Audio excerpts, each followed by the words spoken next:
Namaste, and welcome to Soul Horoscopes Orbits Edition. From my webcam to yours, I'm Christopher Rayman Witecki, your astrologer and soul biographer, here to help you put the pieces of your karmic story together this week. Well, the sun is in Leo, and we are chugging along in late Chapter 2 and hopping into Master Shui Chapter 3. We're focused on our heart chakra, our love, what we love about ourselves and others. So we're falling in love with ourselves this week, and we're moving into light casting our personal dreams. That is, being what we expect to come through the law of attraction. The moon starts in sensitive Libra on Sunday, Monday, then gets a little intense in Scorpio on Tuesday, where we have to draw some emotional boundaries, then skips along in jolly Sag Friday, Saturday, and on Sunday it will hit that T-square in Capricorn, so that's intense. The moon signs most affected are Libra, Aries, Scorpio, Taurus, Sag, Gemini, and the Cancer, Capricorn spectrum are particularly affected at the end of the week. Now looking at our orbits, man, and which of our chakras are most affected this week. Jupiter, of course, is doing some intensity there in the third chakra, causing a lot of stomach issues for people. The sun orbiting the heart chakra, so those with heart conditions better shape up right now. And the moon this week begins in the throat chakra, so there's a lot of communication in the beginning, and we move up through the nose and the sinuses to the third eye. So you'll have some psychic dreams by the end of the week, and those people who have migraine issues or issues with sinuses might have issues if you are ignoring your feelings, basically. That's how that all works. Looking at the planets, we still have this wondrous grand trine in water that's affecting us. This is going to continue. Now, this is going to be most affected when the moon crosses over Saturn later in the week, and that will cause an emotional trust issue to be changed, and that will, of course, affect Neptune and Jupiter Lilith there at the bottom. That square, that infamous square, is still in effect, Uranus and Pluto wreaking havoc, but Uranus is the real strong part of it, where you have to innovate your personal strength or character.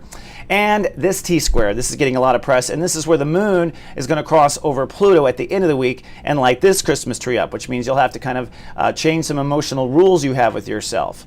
Now, looking at a little bit of a close-up here, as the moon crosses Saturn, that's the moment later this week where you'll have to draw some new emotional boundaries with yourself, and Saturn's progressed to step 6. That's the galactic center there it's crossing. And then the moon at the end of the week crosses Pluto, hitting that T-square, so we're going to have a lot of adjustment of our lives, coming to a new settling as a result of these two moon planet crossings, and just where the sun is with our heart. More on that, of course, when we go upstairs. In fact, let's do that now, shall we? Let's take the ascension elevator up and get a bird's eye view of you.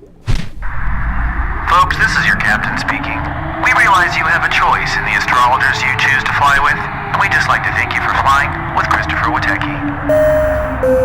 Hello, my Aquarians and Aquarius risings, the innovators of the zodiac. Welcome to the 33,000 foot mark, where we will take a bird's eye view of you and look at what's going on.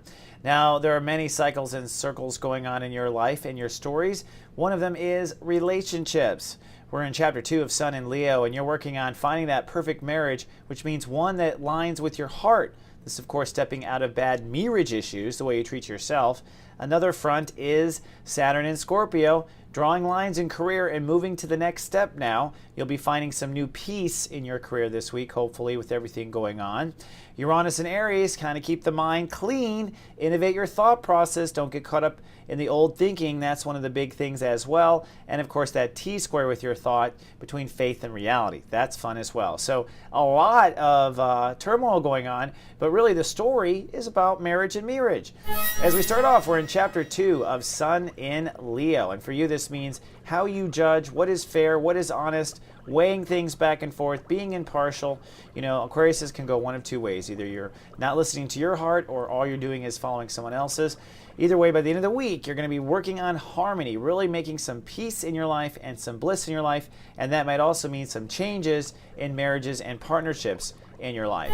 The sun begins with taking action in your partnerships, and by the end of the week, taking a break. In other words, meditating and making sure we did the right thing. So a lot of progress in long-term relationships this week. Mercury does join the conversation. Thank God, it's now back in Leo. So you'll have some bright idea on Sunday, and then a week later, you're already acting on that idea or not. Mars is still stirring up health and issues with work. So be careful, you are accident prone, but the health issues are over, at least for now. Jupiter at 10 degrees says it's time to love and trust with health or issues of injury, and also love and trust that the old work life will not be coming back. So the old slave life is over. Thank goddess for that. It's the day in, day out routine. Now, speaking of career, Saturn says it's time to make peace and make peaceful decisions. All decisions should be based on peace at this time. It's going to take a while to get your career where you want to go, but now at least make peaceful decisions. That's what Saturn in Scorpio says. Now, taking a quick look at last week, the real turning point was Lycast Day on Tuesday. Big Uranus breakdown. That might have been a breakdown in your relationships, a breakdown in an alliance, a breakdown in a partnership. Whatever it did, it probably left you with a lot of questioning, and you were holding space literally all week long. This week, you take action right away with relationships on Sunday. So it's taking action on Sunday with relationships.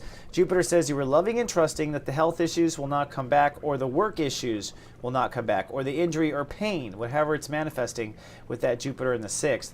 So that's good. But Neptune, retrograde at 4 degrees, says you really got to pray, meditate, do yoga, whatever, for you to be on the right path. So listen to your intuition. It's crucial, and Neptune is part of that grand trine in water. All right, so that's starting off the week. The moon begins in Libra, which is kind of speculative, but then Monday, the moon moves into Scorpio, and right away, you are tested on personal boundaries in career. You are tested on that peace initiative I've talked about. You're tested on the grand trine in water. The whole darn thing lights up. So it is a real effort probably to stay in your heart and stay calm. It will also be a shift in probably your daily reality and maybe in your income. So Monday, Tuesday is a little intense. Tuesday gets very intense. Things get very passionate, particularly with a particular relationship. So this might be a marriage issue or a business partner issue that really starts to light up on Tuesday. Remember to do your yoga and check in with your higher self. Wednesday, the moon moves into Sagittarius, and this makes things a bit more fiery on Earth, but optimistic, so that's good. It does shift your emotions to more of a social outlook, so things lighten up for you, and you find yourself kind of exploring socially. Thursday is the quantum day. This is a day where probably Aquarians will do well. Same with Aquarius rising. It's because Uranus is all over the map. On the one hand, don't forget to listen to your intuition with Neptune retrograde at 4 degrees. Listen to your guides, because that's going to be who gets people through. You'll probably hear some bad news about a partnership or marriage or something dissolving or not going as you want. This throws you in the potential for a breakthrough. The way you react to the news is what's quintessential to really pushing yourself forward. Also, allowing your emotions to flow, particularly around the career issue and the soul capital issue and the lifestyle work issue. Let those all flow, and wherever you find yourself when the flood is over, that's the innovation or that's the breakthrough. So if it's a bad day Thursday, wait till the end of work Friday. All right, at least then you'll be leaving work, you'll be happy. But no, really honestly, the breakthrough, the real truth of the shift will probably happen by Friday morning, and there's some healing energy coming in that weekend or this weekend. So Venus moves into Libra on Saturday, and this is good for a couple of reasons. On the one hand, it moves out of the vulnerability of trust and intimacy where it's been for a long time. If you've been uber randy, that's over now. Everything's moving into theory. It also is moving into its home sign, which is Libra, so love really does turn up and balance out starting Saturday and Sunday, so that's good. A lot of healing, I guess, starts Saturday night, particularly for you, but you do go kind of cloudy and get more theoretical. Taking a sneak peek at next week, it's really all about that full moon, where it'll come down between ego and marriage relationship. A final showdown, 20 to 21st there. So right off on your calendar, you might be fighting. And Jupiter goes to its home degree of 12 degrees. So that means that Jupiter is going to go quantum in Cancer, which means your life immediately changes whatever happens after that. So that's kind of funky and crazy there. Now, coming back down to Earth, I want to invite you to my guided hangouts, Practical Wizardry. It tapes at 6 p.m. Eastern on Wednesdays. I'm teaching everyone how to step in their magic. And for you, if you have a manifested love or a lifelong love that you want, well, this is exactly what this class is for. Come on down, check it out. If you can't check it out, I do email it to those who are watched over by the Guardian Agency, and I go live with it on the mothership on the weekends. And I'm bringing back one of my favorite seminars. This is a 90-minute Jumpstart Your Heart. It happens on Sundays. There's a few Sundays to choose from. And for $34.95, I will get you back in your heart or back on the love path. This is 90 minutes, super easy. People rave about it, and it's really worth the money. So give it a check. Check it out at soulmart.me. By the way, if you want to step in your total wizard power, I have a class coming up after Labor Day called Lightcast Bootcamp. This has been proven with my students. They choose something they want to manifest, 80 to 85% manifested by the end of the class. This stuff works, all right, folks? In fact, I need to not take it and just manifest for myself.